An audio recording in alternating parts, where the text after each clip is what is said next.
সুবহানাল্লাহ, আলহামদুলিল্লাহ, লা ইলাহা ইল্লাল্লাহ, আল্লাহু আকবার। পড়েন সুবহানাল্লাহ, আলহামদুলিল্লাহ, লা ইলাহা ইল্লাল্লাহ, আল্লাহু আকবার।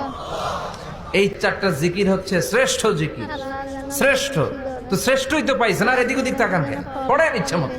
এই চারটা জিকির একসাথে মিলিয়েও পড়া যায়, আলাদা করেও পড়া যায়। আবার বিশ্বনবী বললেন, মিজানের পাল্লা ভারী করতে চাও, ফাআম্মা মান সাকুলাত মাওয়াজিনুহু ফাহুয়া ফি আইশাতির রাদিয়া। মিজানের পাল্লা যারা ভারী করতে চাও তারা দুইটা জিকির করবা, সুবহানাল্লাহি ওয়া বিহামদিহি, সুবহানাল্লাহিল আযীম। এই দুইটা শব্দ কালিমাতান হাবিবাতান ইলার রহমান, আল্লাহর কাছে খুব প্রিয়। সাকিলাতানি ফিল লিসান, এই জিহ্বার মধ্যে এই শব্দ দুইটা উচ্চারণে খুব সহজ, খুব পাতলা।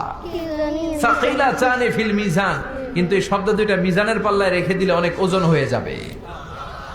সুবহানাল্লাহি বিহামদিহি, সুবহানাল্লাহিল আযীম। পড়তে রাজি আছেন তো?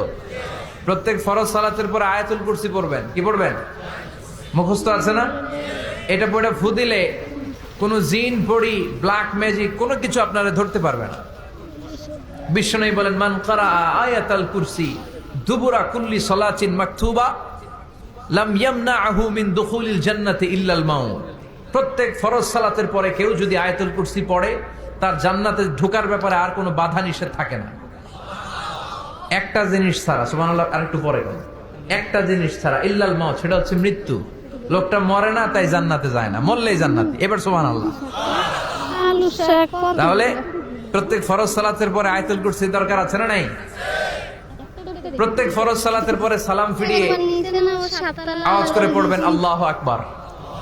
3 বার পড়বেন আস্তাগফিরুল্লাহ, আস্তাগফিরুল্লাহ, আস্তাগফিরুল্লাহ।